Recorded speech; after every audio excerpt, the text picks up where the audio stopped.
पण विरोधी पक्ष नेत्यावरनं ज्या सगळ्या गोंधळ सुरू आहे, अजूनही विरोधी पक्ष नेता जो ठरलेला नाहीये. तुम्हाला काय वाटतं नेमकं हे अधिवेशन जे आहे ते कसं पार पडेल? सरकारला विरोधी पक्ष नेता नेमायचा नाही असं साधारण विधानसभा अध्यक्ष आणि विधान परिषद अध्यक्ष यांनाच नेमायचा नाही असा त्याचा अर्थ होतो.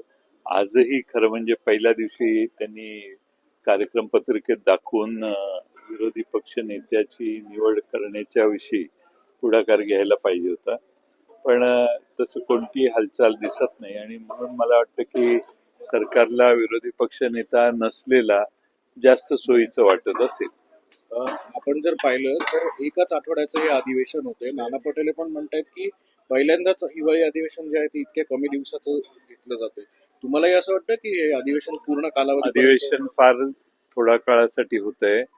विशेषतः विदर्भातल्या जनतेचे प्रश्न मांडण्यासाठी या व्यासपीठाचा जास्त वापर नेहमीच आपण करत आलेलो आहोत आणि त्यामुळं अधिवेशन किमान 3 आठवड्याचं व्हावं असा संकेत आहे. किमान 2 आठवड्याचं तरी करायला पाहिजे होतं, पण रविवारी एक दिवस जादा वाढवून दिलेला आहे म्हणजे विदर्भावर फार मोठा उपकार झाला असं त्याचा अर्थ झाला. विदर्भाचे मुख्यमंत्री आहेत, विदर्भावर न्याय भेटत नाही असं वाटतंय का? विदर्भाचे मंत्री विदर्भातले जनतेला आपले प्रश्न मांडले जात नाहीत हा अनुभव पुन्हा एकदा येतोय. प्रत्येक वेळेला असंच होतं, काही ना काही कारण निघतात. आता निवडणुकीचं कारण आहे, पण निवडणुकीचं कारण असलं तरी 2 आठवड्याचं फुल फ्लेज अधिवेशन ठेवलं असतं तर विदर्भातल्या अनेक प्रश्नांची चर्चा होऊ शकली असती. मारवाडी आणि मराठा असा वाद केला जातो असं विजय वडेट्टीवारांनी असं म्हटलेलं आहे. मराठी आणि मारवाडी असा वाद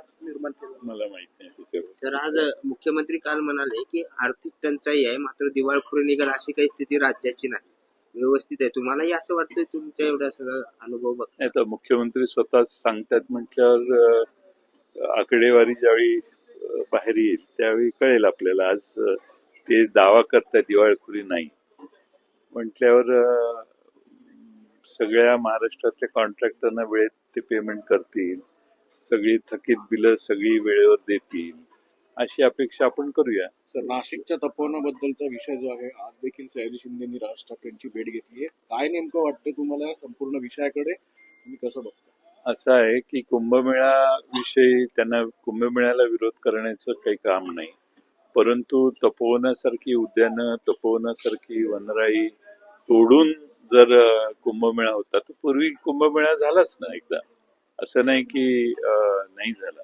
त्यामुळे पूर्वी कुंभमेळा जर होऊ शकला असतं, झालेला आहे, तर यावेळी देखील कुंभमेळा होऊ शकतो.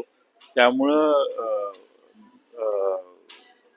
झाडं तोडून कुंभमेळा करण्याची हौस जर कुणाची असेल तर मला वाटतं नाशिककर ती मोडून काढतील. शेतकरी कर्जमाफीबाबत सरकार सातत्यानं म्हणते करणार.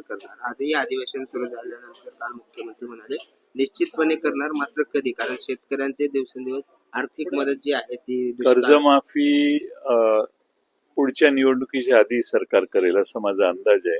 कारण मतदारांशी गिव्ह अँड टेक असं नातं सरकारचं आता एस्टॅब्लिश हळूहळू झालेलं आहे. त्यामुळं निवडणुकीच्या आधी कर्जमाफी करायची म्हणजे निवडणुकीत प्रभावीपणाने प्रचार करता येतो. असा काहीतरी आता त्यांच्या सोयीच्या निवडणुकीत. पुण्यातील जमीन जे आहे गैरव्यवहार जे आहे त्या गैरव्यवहार प्रकरणामध्ये अजून ठाम भूमिका घेतली जात नाही. सोलवाटोलवी केल्या जात असताना आरोप सातत्याने होतोय. आरोपींना वेळ दिला जातो. बघू आता समिती नेमलेली आहे, मला वाटतं त्या समितीचे निष्कर्ष काय येत आहेत त्यावर पुढचं ठरेल. त्यामुळे समितीचे निष्कर्ष बाहेर आल्यावर त्याच्यावर बोलणं योग्य. समितीने पण वेळ मागितलेला आहे. समितीला का वेळ पाहिजे मला कळत नाही. समिती अभ्यास करायला कमी पडते का? समितीला अभ्यास करायला वेळ नाही आणि एवढा काही गहन मुद्दा नाहीये.